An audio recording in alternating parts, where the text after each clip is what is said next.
Adelaide Oaks, isn't it? I received your owl. Yes, I'm Adelaide Oaks. Oh dear. You see, my uncle Rowland is a metal trader who's quite well known in the goblin community. He normally sends me owls every week when he's on his business travels. In his last owl, he alluded to dealings with those radical goblins, Ranrock's loyalists. It's been ages since that owl and I'm worried. What with the troll attack on Hogsmeade and the rumours that goblins may have been involved, well, I'm fearing the worst. Should I be worried about my uncle, or am I overthinking this?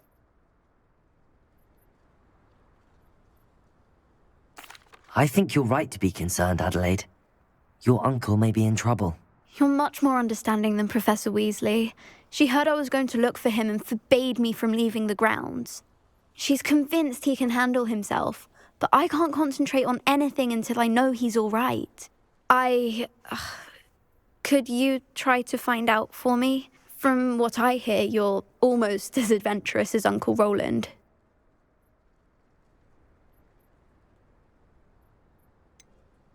Has your uncle traded with many goblins? Yes, for ages. Even speaks gobbledygook. But he only recently mentioned Ranrock's lot, insisting the galleons were worth the risk. He does it for me. Between robes and supplies, attending Hogwarts costs a fair sickle. And besides that, Uncle Rowland has expensive taste.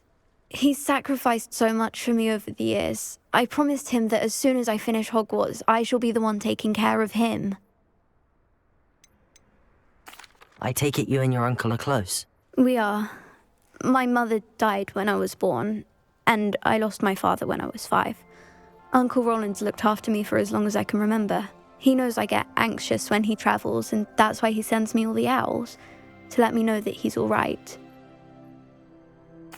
I'll try and look into it for you, Adelaide. Thank you. He's very thorough in his record keeping, notes all his trades in a journal, makes maps. In fact, in his last owl, he drew me a map of his next stop. He'd planned to set up camp north of here. I do hope you're able to find out where he is. Thank you again for any help you can provide.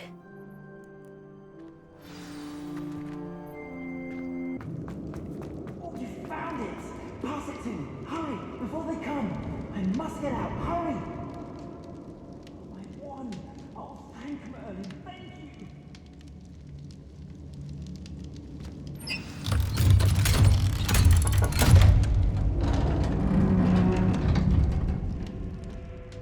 You did it!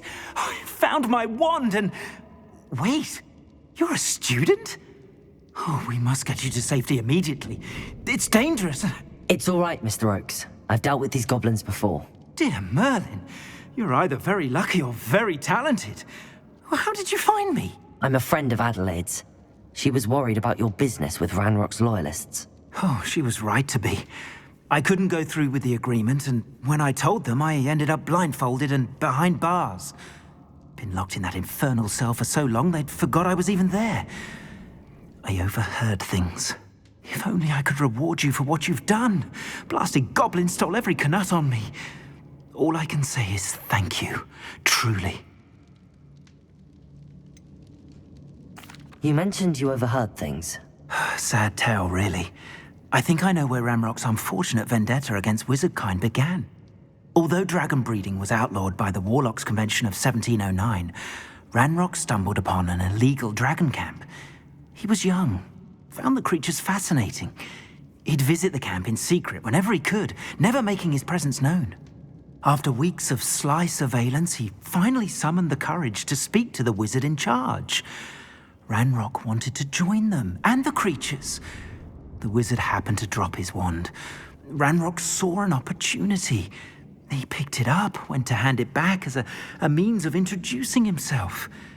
The sight of a goblin with a wand sent the wizard into an instant rage.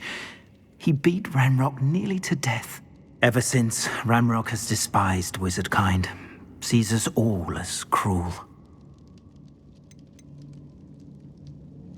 Am I right that you speak gobbledygook? Unbeknownst to Ranrock's fiends, I do. I've always had an affinity for goblin culture. Knew I wanted to be a metal trader ever since I was a lad. It wasn't easy learning the language. It's complex, and my memory's as weak as my knees these days. But after decades working with fine goblin folk, I grew fairly proficient. At least, I'd like to think so. I'm grateful I was able to help you, Mr. Oakes.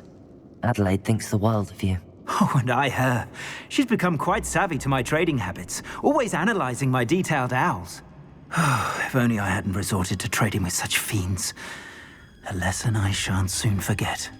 Having my wombat is like being reunited with an old friend. I must return home and inform Adelaide of my safety.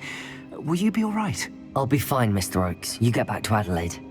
I assure you, her worries outweigh yours. Oh, I'm anxious to see my dear niece. And then I plan to travel far from here for my next round of trading. Thank you. May life reward you justly for your deeds.